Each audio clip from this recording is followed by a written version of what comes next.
I am Matthew Marchetti. I'm with CrowdSource Rescue. I'm Nathan Larson. I'm with CrowdSource Rescue.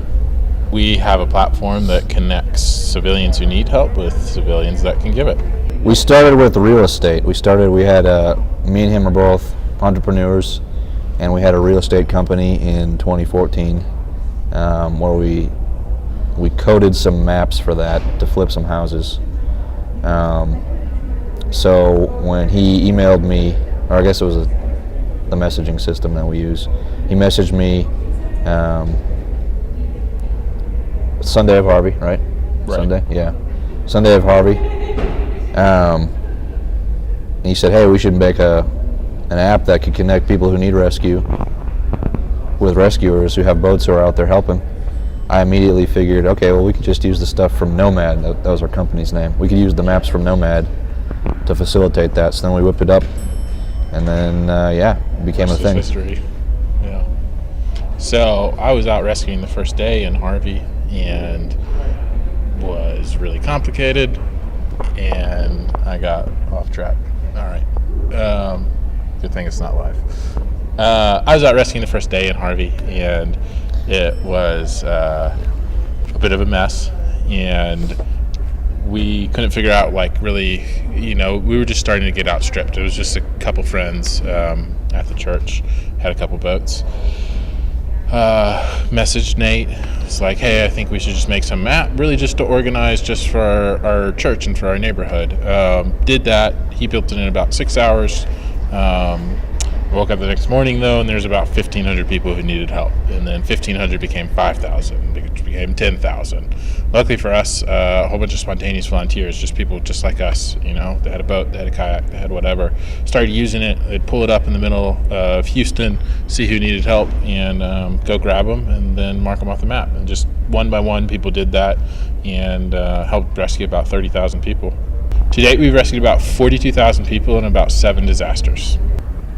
It's very much a multi-hazard thing, so we've seen use obviously in the big major hurricanes, but smaller flooding events, really any place where there's a whole bunch of people who need help, and there's a whole bunch of existing spontaneous volunteers who are giving that help. And so that's where we really play well, is in empowering those volunteers. We've worked with a couple cities and states throughout the Gulf Coast, including Harris County and Houston Fire Department, and trying to work alongside them and try and figure out what's a good solution here. And a number of other companies have really come in and helped us, like Google and Waze and Zello, as well as Amazon. Helping kind of prop up the system and donating time and donating resources and donating advice. Right now, we're fiscally sponsored by a company, by a nonprofit called Outdoorsmen in Action. So everything's 501c3, tax exempt. If somebody wants to donate, we gladly accept it.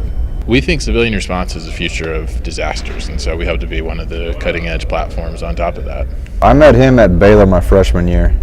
Our first project together he was my campaign manager for class president, and that worked pretty well. We won. Yeah. And then since then, we've just kind of, we both went into entrepreneurship, and we've done quite a few companies together, and then had a couple successes and a lot of failures along the way. But then this one's a success. And we've been working for about 10 years together on just various different things. Yeah, we met at freshman year, but we started programming together, I think, sophomore year at Baylor. Yeah. We were terrible. We were really bad. You're going to say the project? We made a little program that took everything that was listed on Amazon and then listed it 10% higher, and then people would buy the 10% higher, and we'd buy the Amazon product and then make money in the middle, kind of like a little bit of arbitrage. Yeah.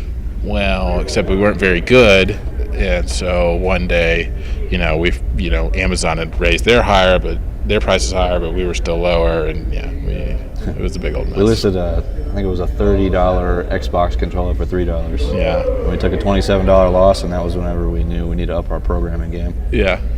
So, but from there, we started teaching ourselves more and more. We started doing a lot of startups together. Did some worked, or some failed totally. one or two worked out pretty well. Did a lot of consulting together. I mean, so a client comes and just says, oh, I have this big web app and, or just whatever, and we'd work on that. All that doesn't really matter now, though, because now, like, after doing this, it's like, it's a lot of technical skills needed, but it also helps a lot of people. It's really exciting, it's really fun, it's really fulfilling. Everybody needs to call 911 first, but if it's not everything necessarily rises to the level of 911. First responders are often stripped in the middle of disaster, and so this is kind of a system to alleviate some of those strains on the 911 system. So we work with first responders in a lot of different ways. I mean, the primary way is making the platform available to them, and so that they can see when a case does rise to 911 need, or kind of just get a sense of what's going on in this jurisdiction and in their world. I'd put my number on the website and also on like a Facebook post, like my personal page or something like that. And all of a sudden it just starts going viral. And like, all these people are saying like, if you need to be rescued or if you're rescuing in Harvey, call this hotline. And it's just my cell phone number though. And like one of the posts got shared like 30,000 times or something insane. And so it was just constant. It was just nonstop, like 3 calls a minute. I tried to answer everyone that I could. I mean, and I just had it down to a science within like getting in and off the phone in like a minute. That was amazing to me because just like it really started turning into people who were rescuing or coming to help, and the story was always the same. I was watching on the news, it looked like I needed help, I can't sit by, I have a boat, I'm coming, where do you need me? And I tell them where to go and then hang up and then repeat that process. Felt like 1,000 times. Everybody who came was just saying like, I just want to help.